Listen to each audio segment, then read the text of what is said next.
You're listening to Retail Soundbites.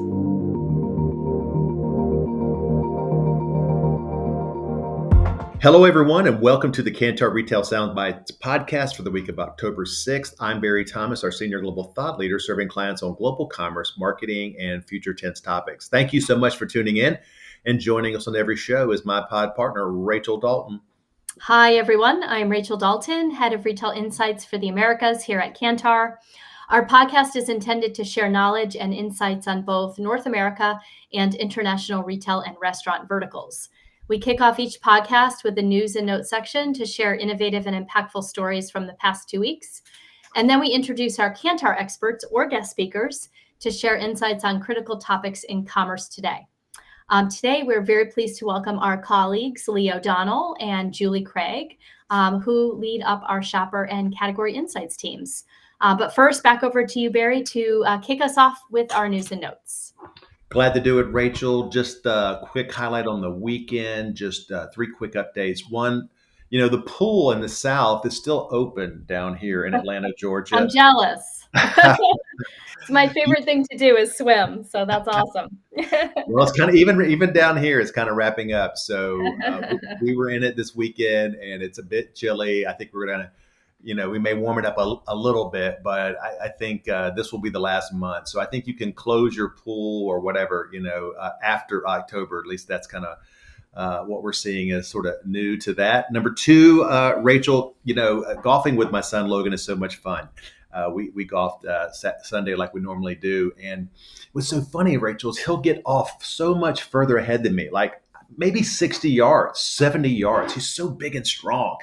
And then it comes to putting where That's your area of expertise, Barry. That's it. That is it. And and that's why I kind of can make it close. But it's so much fun to, spend a couple 3 hours with him playing golf like that. And the last piece of news is kind of related to the med spa. I don't talk about the med spa too much. That's really Leslie's, area. But we're definitely expecting the semaglutide GLP-1 business to decline even more. Really? Yes, it kind of relates to retail, obviously, but we're talking to other med spas, and we're friends with some other doctors in the space and med spas. And I'm just telling you, this Costco coming out with both Wegovy and Ozempic for half price, no longer $1,200, no longer $1,000. They're coming out swinging. They're going to have that $1.50 hot dog combo, and they're going to have for $4.99 the Ozempic, basically the two mega drugs for around $500, and it's definitely going to impact a lot of other medical establishments that are selling it and fulfilling it. So there you go. Wow. Big news. For me, my weekend was very much like an autumn weekend. I took my two younger ones to get hot apple cider and apple fritters at an old cider mill, very close to where I grew up in central Connecticut. And so it's very like farm-like and quiet. Leaves are already changing. And then we went to a local farm and they don't get a ton of visitors. So I love that. We took a hay ride up through the fields, and we picked pumpkins up in the, off the ground and brought them home. And then we went to our local, my hometown fair. It's an agricultural fair. So that was our Saturday. It was like a fall day. So that was really nice. And then the rest of the weekend was, our standard stuff, catching up on household chores and soccer games. And so just really nice, beautiful weather weekend too. Hot for Connecticut. But now it's cold. Today was our first kind of true fall, colder weather day, but great weekend. God, I thought I need to do a weekend in Connecticut. I always went up there a lot for the Subway business. They were headquartered out of Milford. I'd go to New Haven a lot. And, Friday we would leave, but it's a really cool area up there. And you're right. I do remember driving along the Merritt, and it was so beautiful fall. Like, it was just incredible. Yes. Yeah, for sure. And it's our peak seasons peak weeks are coming up. So it's the best couple weeks of the fall season now. You're loving it.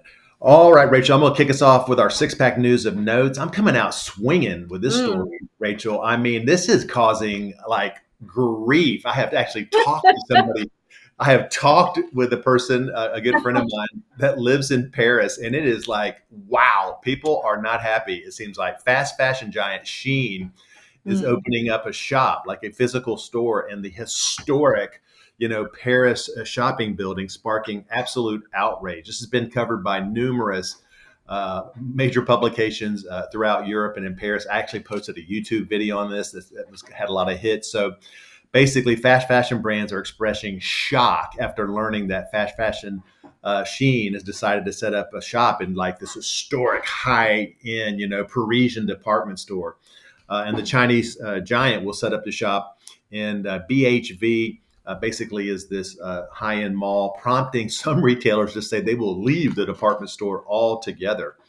And critics fear that Shein, whose sort of rapid rise has been a bane for traditional retail fashion companies in Europe, certainly in Paris, and will further hurt France with more layoffs, et cetera.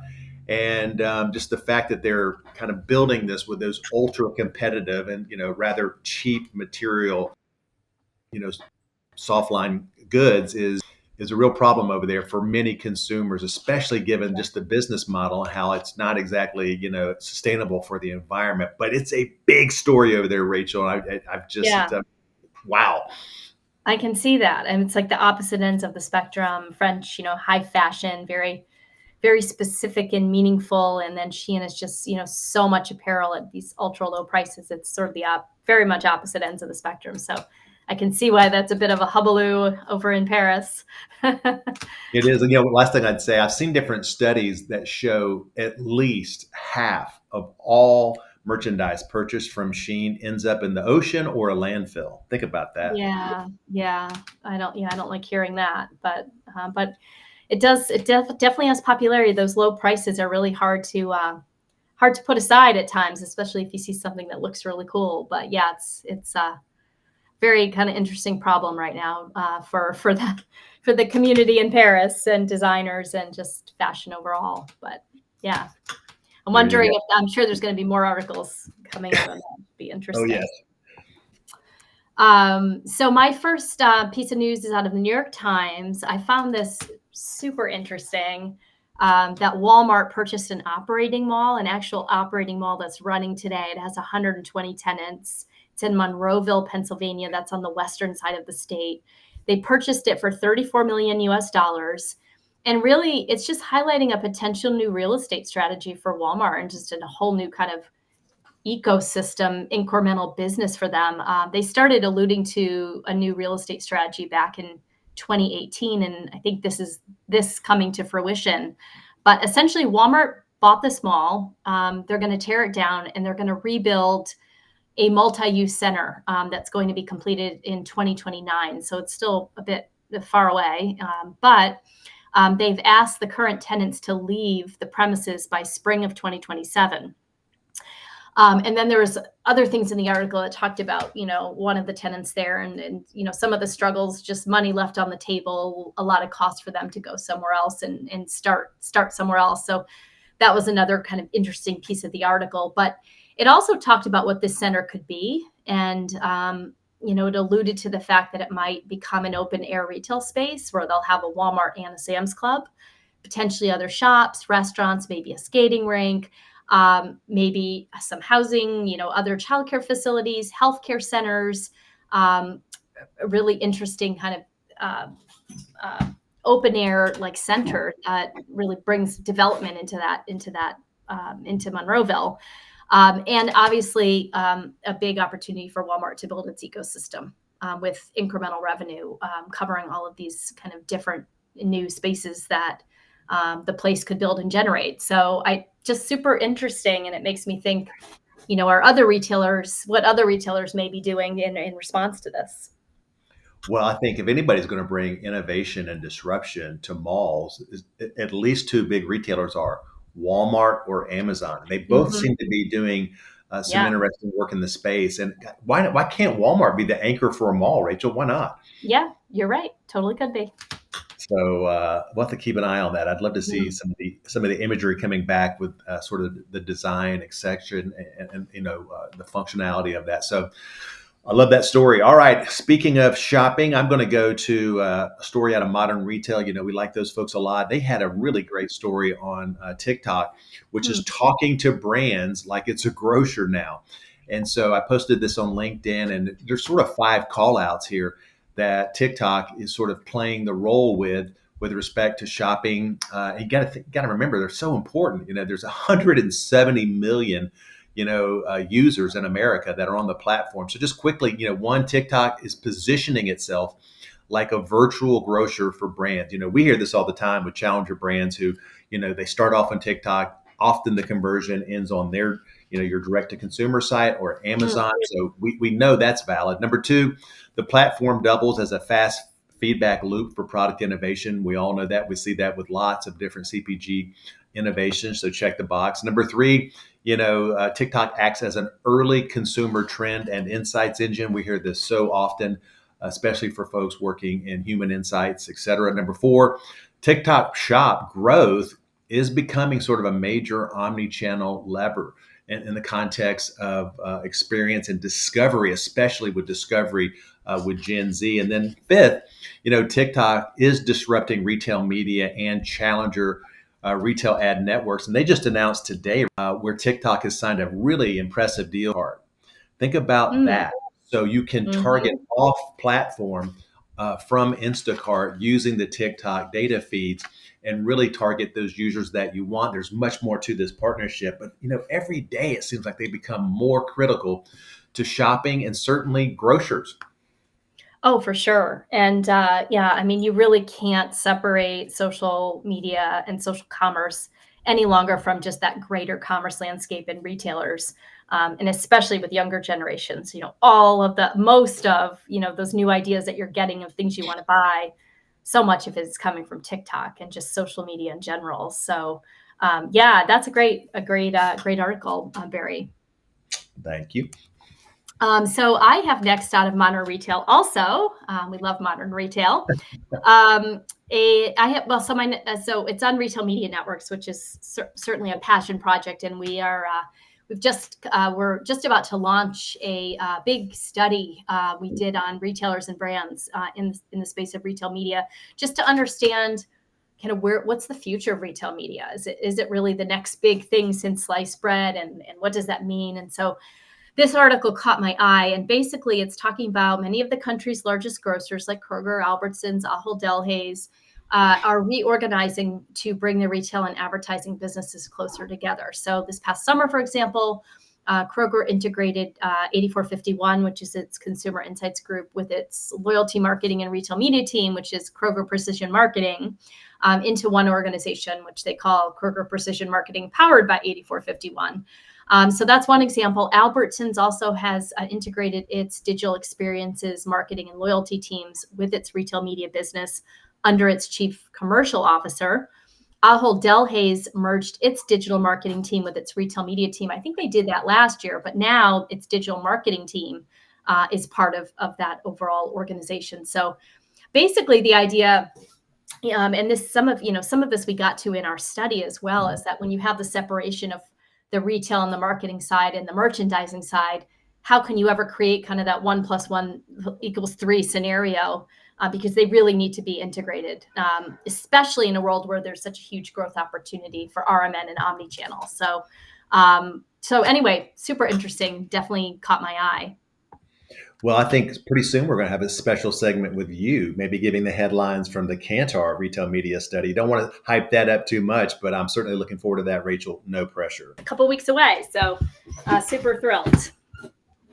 Awesome. I'm ready to help you with the final piece when you're ready. All right. My last story is from myself. I actually wrote a blog, but not about me. It's about Profound. We've had them on the podcast before, and they're sort of a key partner with us. Both, certainly James, the co-founder, and they just completed, I think, some of the very best research. It just came out essentially on, AI shopping. And so I just wrote a blog giving like the top 5 headlines from this larger retail AI shopping, AI retail piece. So just quickly, I entitled it, the new AI shelf, where shopping decisions are already being made. So just two quick points I've had in the blog are, no question, shopper decisions are moving inside answer engines. I just think that statement alone says it all. And their Mm, research is showing, Rachel, that nearly 80% of shoppers now say they are using answer engines for at least half of their shopping decisions. Wow. This marks a massive migration of intent from traditional search and marketplaces into conversational ecosystems where these chatbots and AI agents filter options, summarize reviews, and obviously recommend products in real time. So, sort of a real sea change there. Point number two, the final missing piece with AI shopping has just arrived, and we call it checkout. mm, Shoppers aren't abandoning AI because of lost interest. They're leaving because they can't finish the transaction.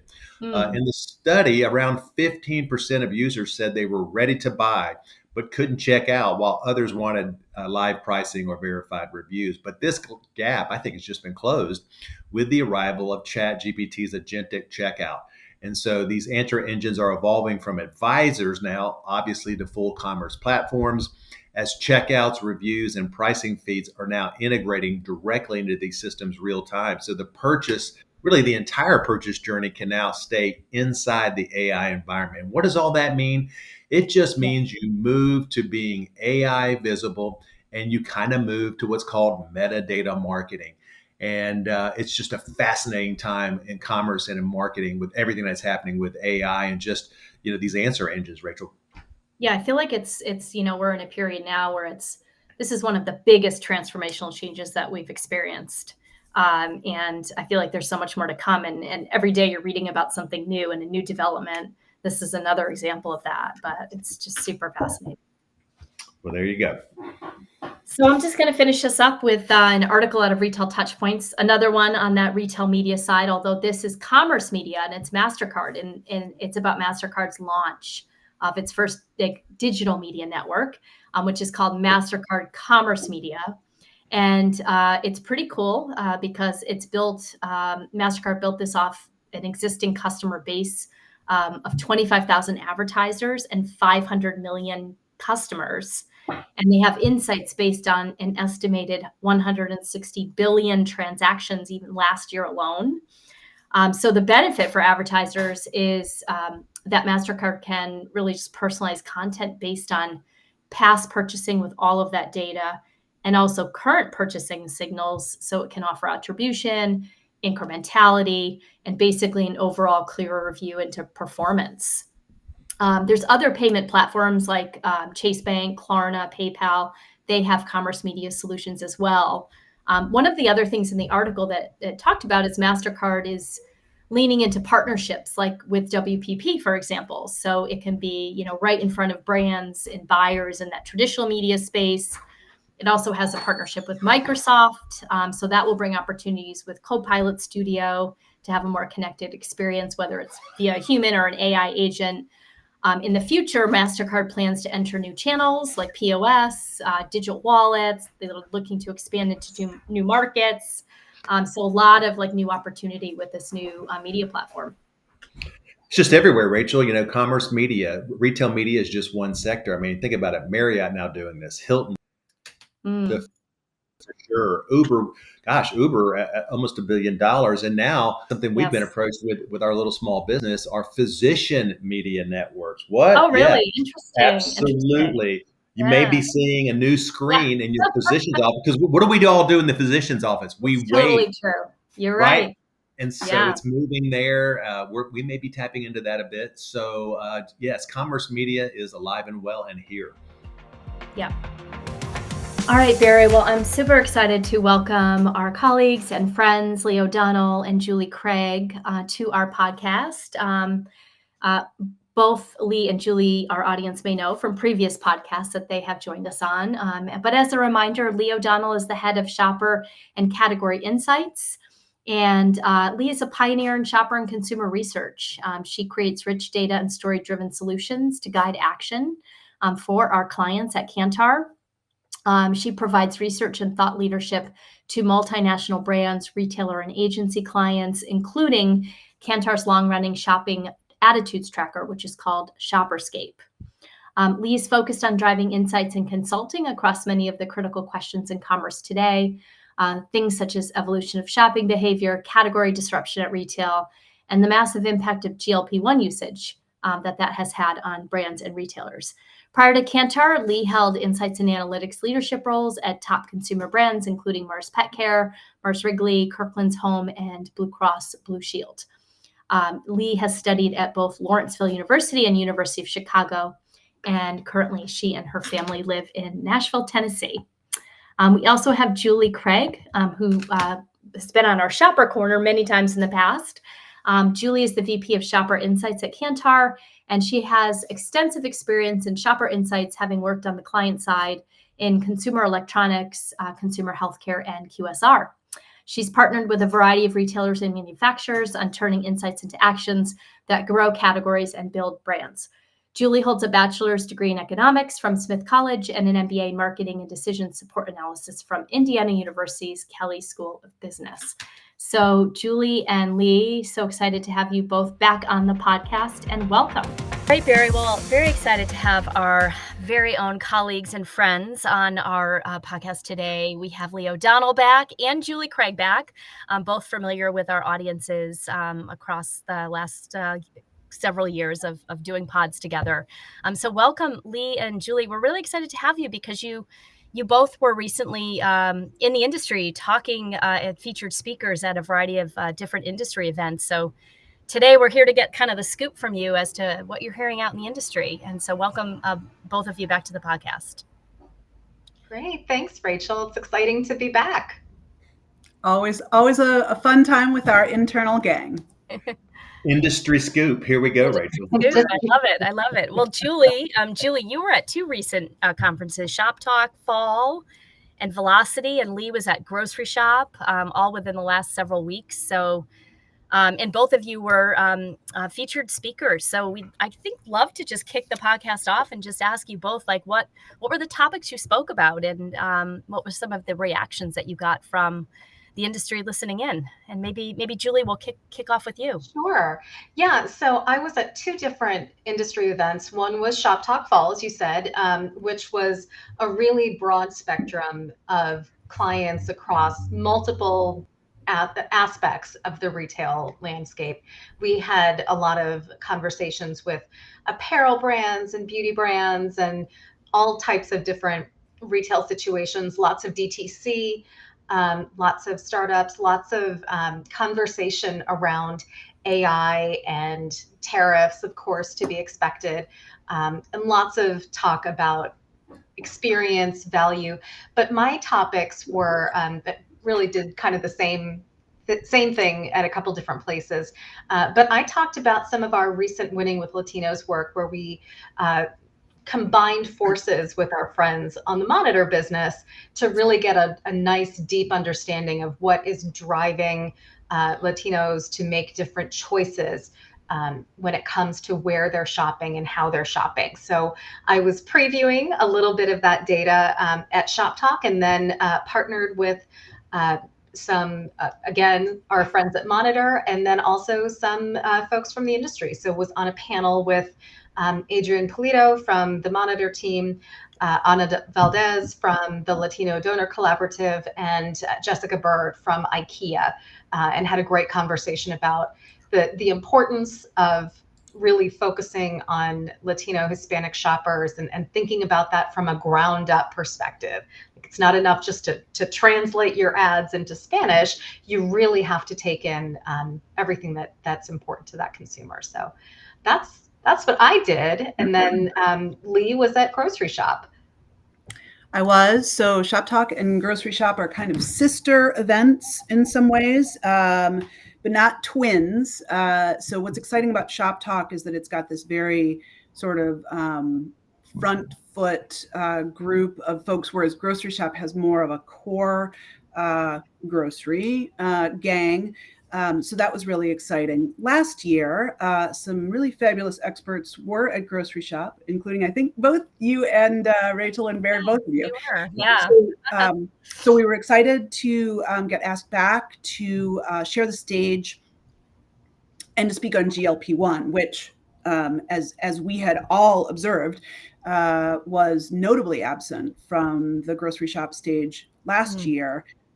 So we've been in the planning phases to bring GLP-1 to grocery shop for months now, and to really craft a narrative that would resonate with a broad audience, and be both appealing and not scary. So cover a lot of ground regardless of where the audience were. And then we had the luxury to, right before Linda Bethay from Danone, she's their North American CMO.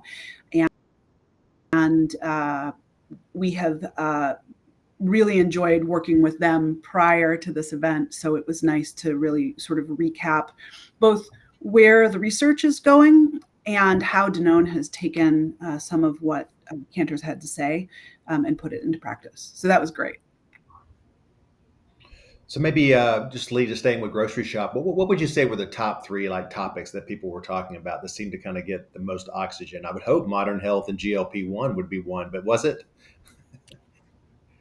It was. I would probably say higher in the pecking order. AI and how to use AI in the practical everyday of grocery operations, and to get closer to clients, shoppers. So AI and its many, many, many, many uses were easily the top topic.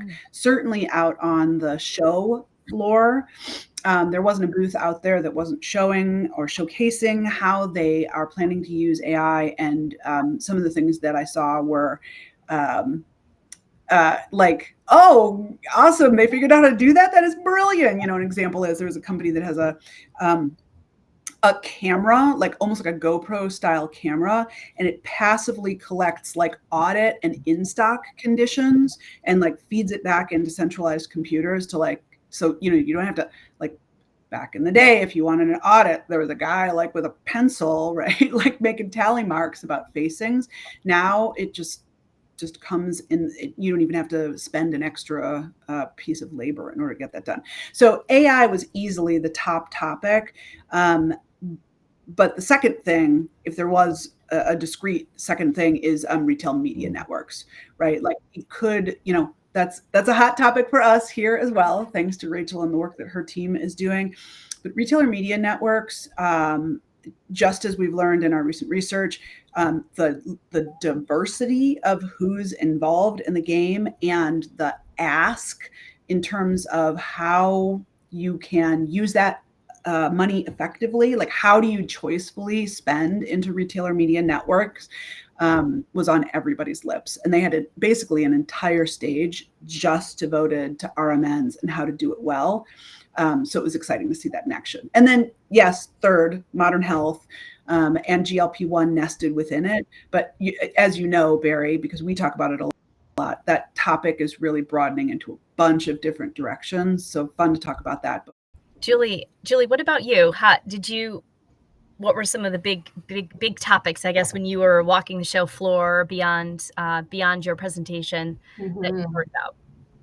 So definitely AI was at the top of everyone's list. But even though there was a lot of chatter around it, because Shoptalk is such a broad cross section,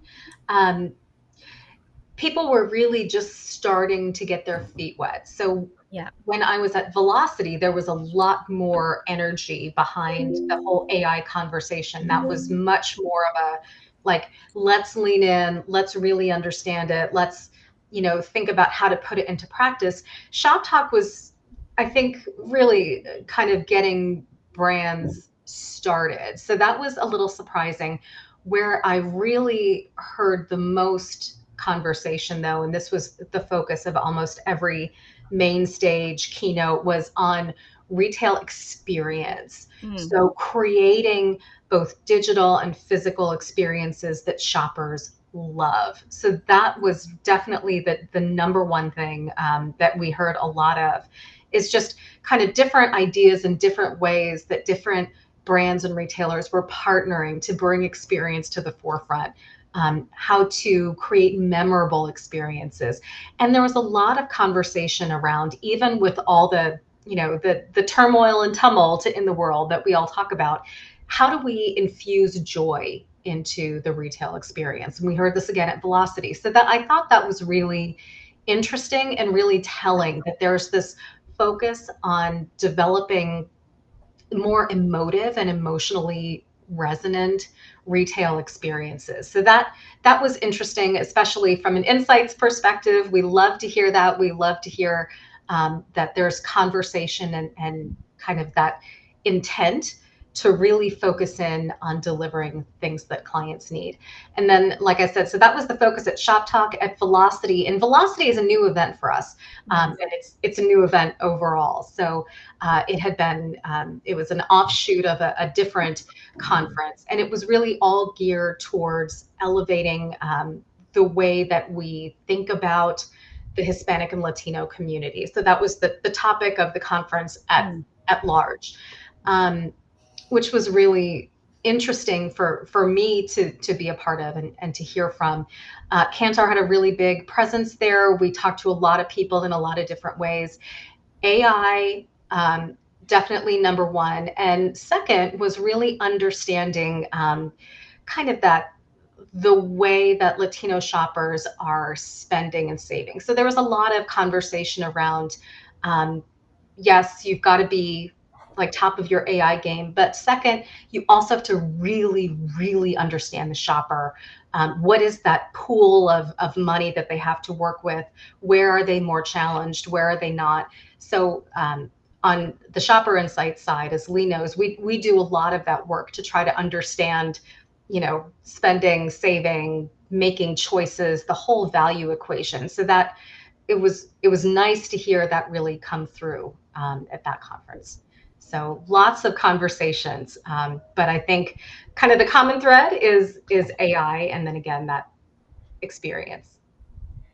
I wonder for both of you, maybe start with you, Leigh, is like what were you not seeing? What was a topic maybe you thought should get more airtime but wasn't? And then we'll go to Julie. Well, I'll tell you, there was a lot going on at Groceryshop, and sort of 4, sometimes 5 different stages going at the same time. It's really impossible to be all of the places all the time. Me personally, there was quite a bit around the evolving shopper, but I always feel like there could be more.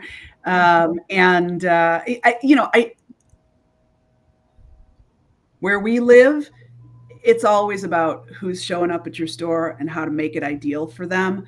I almost always forget that there's a lot of people whose job it is not to talk about the shopper all day long. But I would love to see Groceryshop sort of have a dedicated, more about the evolving shopper, more about the consumers and the total need state. I just did I did an interview with The Drum, great people at The Drum. I had not interviewed with them before, and they had a presence on stage in the press room, much like you guys had done the podcast on site last year. And listening to their point of view about the total show, and then sort of the role of the shopper inside what's going so quickly in the groceries world, I felt really reinvigorated. So I'd love to, just whenever we can break away from the office and hear other people talk, that's always what I'm all ears about. For sure. And I think it was interesting. There was a lot of side conversation about tariffs, but there wasn't a lot of content on stage, if that makes sense. So it felt like lots of people had questions about what's happening with tariffs, what's happening economically, what's happened, like, what do we do? What do we think about? Some of the meetings that I had with clients at Shoptalk, those were the questions. There wasn't a ton of content though on stage. So I think that was definitely, and you get it. Like there's, it's an evolving situation. There's only so much that you can say or guess at if you have to talk in advance. But I thought that was a potential outage. I think that's something that a lot of folks were really hungry to hear. Yeah. One other thing I want to sneak in that I hope we'll see quite a bit more about in the future is, like, I think the whole thing could have been TikTok shop, social commerce, right? And we're sitting at this incredible pivot moment where you can now check out via ChatGPT, right? You can basically go a whole purchase cycle. I think, retail, bless us, it's where our heart and souls are, but like retail is not always on its own cutting edge on some of these things. And I feel like Groceryshop did a solid job, like running to keep us up to the moment, but like the goalpost is moving, right? So like we need a whole other Groceryshop now just to talk about the role of checking out within ChatGPT. And I believe that Amanda Parker from TikTok Shop was on stage. I met her on the show floor, but if we got to get her into Kantar's ecosystem to talk to. Like anything TikTok Shop is doing, I want to hear about it. Yeah. Any best practices from a CPG or a retailer that stuck out with you, Julie or Leigh? I wonder. One of the things that I really liked the most, and Brooke Millar from our team was also at Shoptalk with me, and I think we would both say that one of our favorite sessions was listening to Jonathan Adler talk about how he creates his whole design experience. What really stuck out to me is how passionate he was about not just creating a store environment that evokes joy and whimsy and gives shoppers that moment to like kind of feel that little escape and kind of indulge a little bit. But he really talked about how he kind of wanted his store associates to be bringing the message across, and how he's kind of arming them with information and a mindset and a kind of a persona for them to embody in order to help deliver on that experience. And I thought that was really interesting. It was a great conversation, very off the cuff, very, very like unfiltered and very real. But I really appreciated that nod to the associate. I think oftentimes we kind of, we think in terms of display and signage and messaging. And when it comes down to it, like the store associate is so critical. That's why you see Best Buy, partnering with IKEA to bring IKEA associates into the Best Buy ecosystem to kind of help bring that idea of the home across. So that really stood out to me. I thought that was different and definitely appreciated. Super cool. So Joel Rampolt from Lidl spoke, and he really blew everybody away. He talked about the first 90 feet and the last 90 seconds of the experience, and how they're really working even within this super robust private label setup to drive like a real quality of experience. And it was exciting to hear him talk about how you can be both about value and about loyalty and about love. So I thought that was a big deal. And then kind of flanking that, they also had Jack Sinclair of Sprouts. And what was fascinating about Sprouts was Sprouts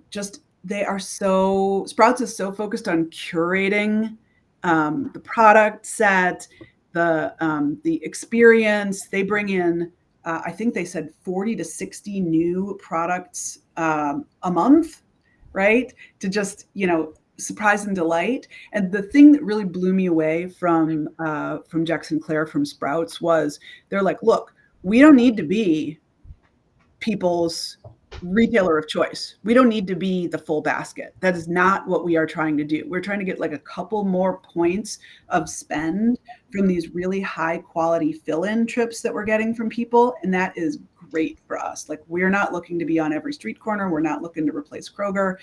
I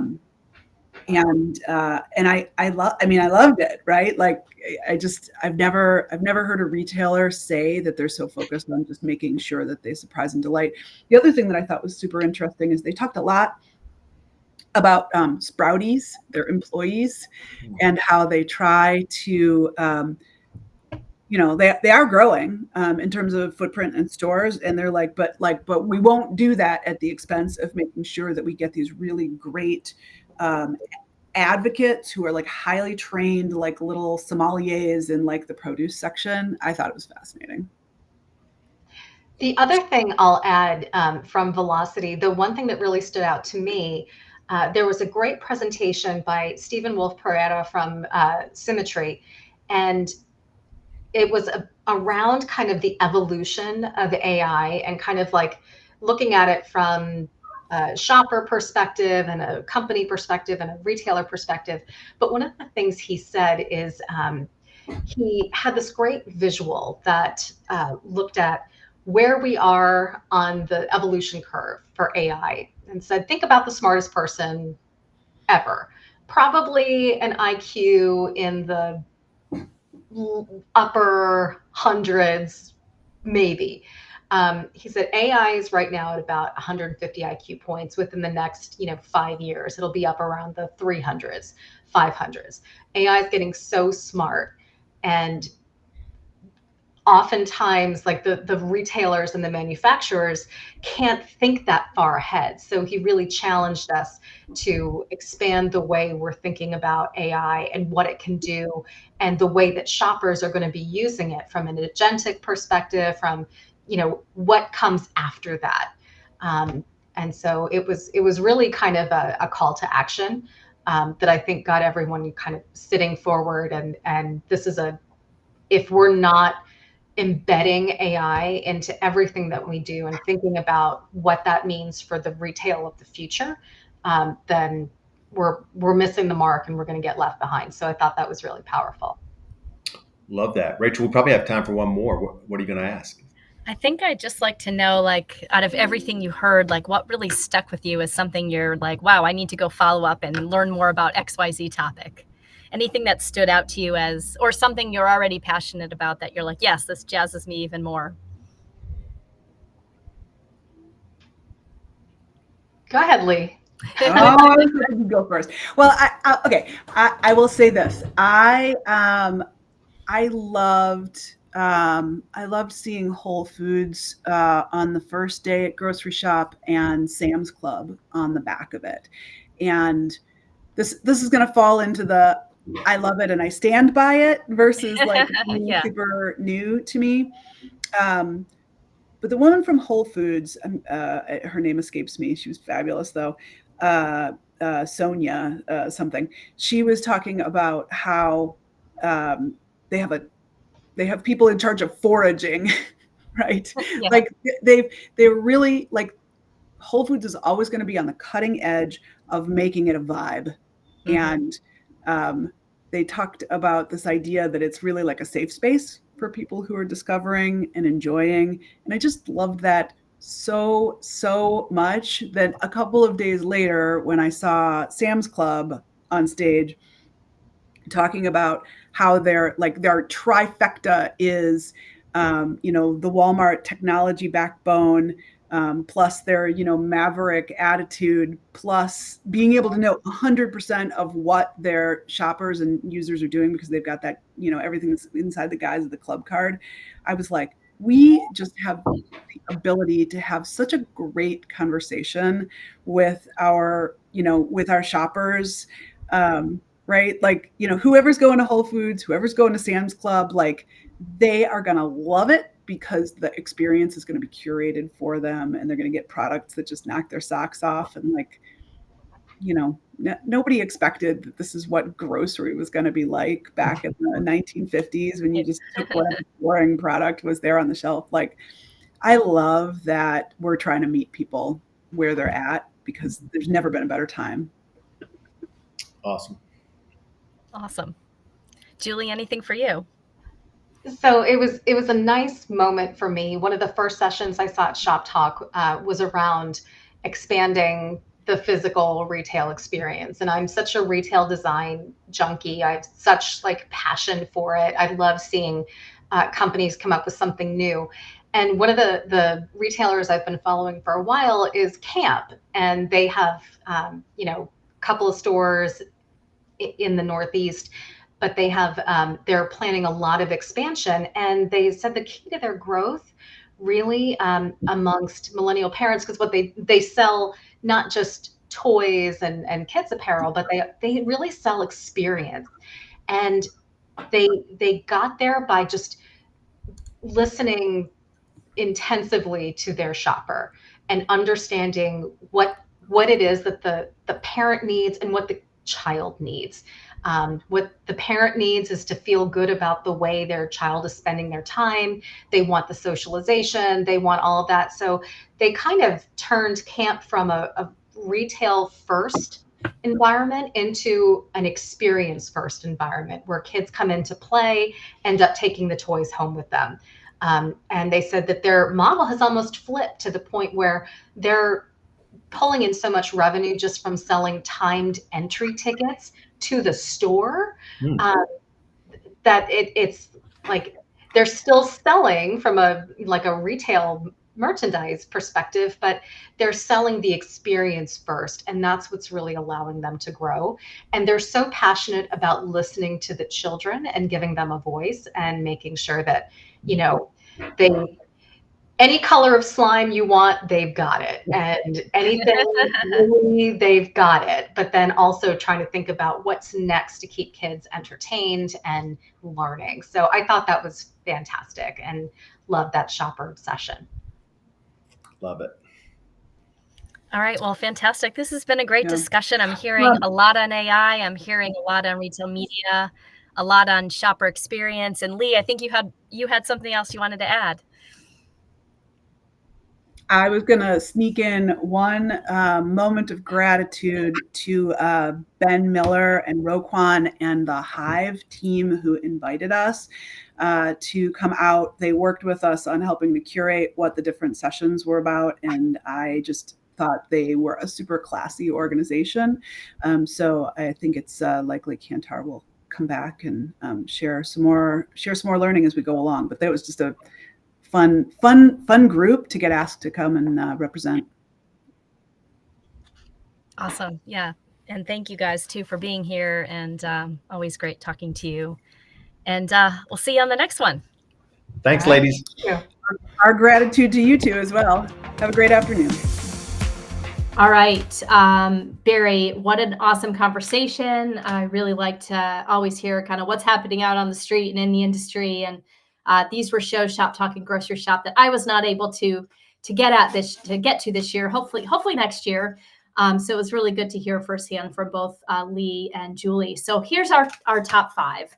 I think number 1 for sure is AI. Leigh mentioned this. She said it was all over every conversation. And we're not surprised by that.